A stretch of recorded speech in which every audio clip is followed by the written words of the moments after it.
Igbo ndị ọma na-ege ntị, ekele m nnọọ n'akụkọ ụwa uhuruchi tata bụ abalị 10 nke ọnwa nke ise n'ime ahọ 2021. Tọọtụ n'ala ka ịnụ akụkọ nke anyị ji wee bịa, ma tupu nke ahụ nụrụ isiokwu mebere akụkọ ị ga-anụ ugbu a. Gọvanọ Obianọ ekwela nkwa ịga n'ihu n'ịkwado ndị ụka dịka Dayọsiisi Ọka mere mmemme sinọdụ. Ọkọ akụkọ bụ mụ onwe m, Izinụlọ Okafọ. Gezie ntị n'ala ka eme ya bụ akụkọ n'uju.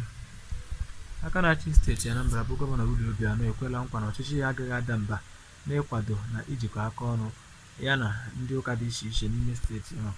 Gọvanọ Obianọ kwupụtara nke a na mmemme sinọdụ ahụ 2021 nke ụka Anglican na Dayọsiisi Ọka, bụ nke were ọnọdụ n'ụlọ ụka St. Michael's and All Angels Church n'Ọfịa dị n'okpuru ọchịchị njikọ Ọka nke steeti ahụ, ma bụrụkwa agba nke abụọ nke sinọdụ nke 20 nke Dayọsiisi ahụ. Mmemme sinọdụ ahụ amalitere ụbọchị Fraịde bụ nke were mkpụrụ ụbọchị 3, ma bụrụkwa nke ejiri ofufe nro ịtụ mma pụrụ iche wee chịkọta ụbọchị ụka. Ya bụ oke mmemme nke isiokwu ya bụ mbawanye nke mgbasa oziọma, mpụtara ya maka ndị ọrụ ụka echiri echi na ndị na-eje ụka, nke bụ ma sụgara ya na bekee Expanding Our Ministerial Coast: Implications for Ordained and the Laity, dọtara ọtụtụ ndị bishọp na ndị ọrụ ụka sitere ebe dị iche iche na gburugburu ala Naịjirịa wee bịa, ndị ọrụ gọọmenti tinyere ọtụtụ ndị ọzọ. N'okwu ya n'ebe ahụ, Gọvanọ Obianọ nke Maazị Uzoegbuna Ọkagbue nọchitere anya ya na mmemme ahụ mere ka amara na ọchịchị ya na ndị ụka dị iche iche na steeti ahụ enweela ezi njikọ aka ọnụ kemgbe ọchịchị ya si bata n'ọkwa ọchịchị, bụkwa nke pụtagoro ihe n'ọtụtụ ụzọ dị iche iche. A kpọpụtasịrị ụfọdụ ihe dị iche iche nakwa ụzọ dị iche iche gọọmenti ya sigoro wee kwado ndị ụka, ya na usoro ndị ụka sikwa wee kwado ọchịchị ya kemgbe ọ batara n'ọkwa ọchịchị, ma kwe nkwa na ezi njikọ aka ahụ ga-aga n'ihu ịdịgide.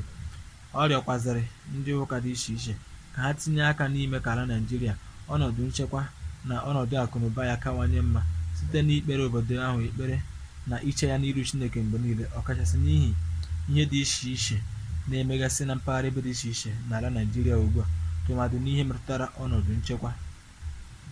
Na mbụ n'okwuchukwu ya na mmemme ahụ, Bishọp ụka Anglican na Dayọsiisi Lagos bụ Right Reverend Humphrey Olumakaiye, bụ onye gbadoro ụkwụ n'isiokwu sinọdụ ahụ, kpọrọ oku ka onye ọbụla jiri ọnatarachi ya na akụnụba ya wee jere Chineke ozi ma kwadokwa mgbasa oziọma ya.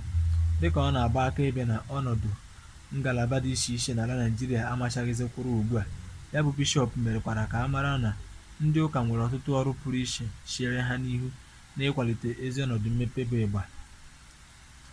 N'ozi pụrụ iche ọ gụpụtara na mmemme ahụ, bishọp ụka Anglican na Dayọsiisi Ọka, onye bụkwa Achịbishọp nke mpaghara Niger bụ Bishọp Alexander Chibuzo Ibezim, kpọrọ oku ka e nwee ezi nchekwa n'ala Naịjirịa ma kwụsị igbusi mmadụ aghara na mpaghara ebe dị iche iche.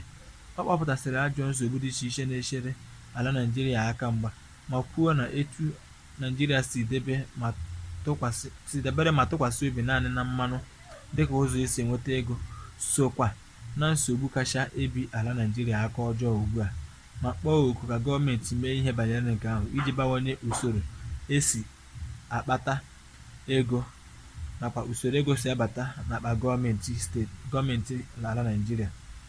Dịka ọ na-ekele Gọvanọ Obianọ maka ezi mmekọrịta dị n'etiti ọchịchị ya na ndị ụka, Bishọp Ibezim kelekwara gọvanọ ahụ maka ọdụ ụgbọelu mba ụwa ahụ ọ rụrụ ọhụrụ na steeti ahụ, ma kelekwa ya maka etu esi akwụ ndị ọrụ ụgwọ ọnwa ngwa ngwa na steeti ahụ, ma kwezie nkwa na ha bụ ndị ụka ga-aga n'ihu ikpere ọchịchị ya ekpere na ịkwado ya mgbe niile.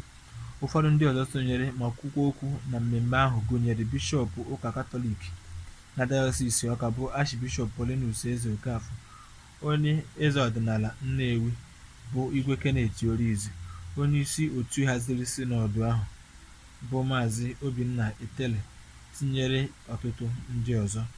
N'ebe a ka akụkọ ụwa nke a bịara n'isi njedebe. Ekelekwa gị ọzọ gị bụ onye ọma njem ọnụ maka isonyere anyị nakwa ige ntị. Na nchịkọta, gee isiokwu akụkọ ị nụrụ ugbu a. Gọvanọ Obianọ ekwela nkwa ịga n'ihu ịkwado ndị ụka dịka Dayọsiisi Ọka chịkọbara mmemme sinọdụ. Ndewo maka ige ntị ọzọ, ekelekwa m gị. A sị m ka eke taata ketere gị ihe ọma. Aha m bụ Maazị Izunna Okafọ. Rahụ jụụ.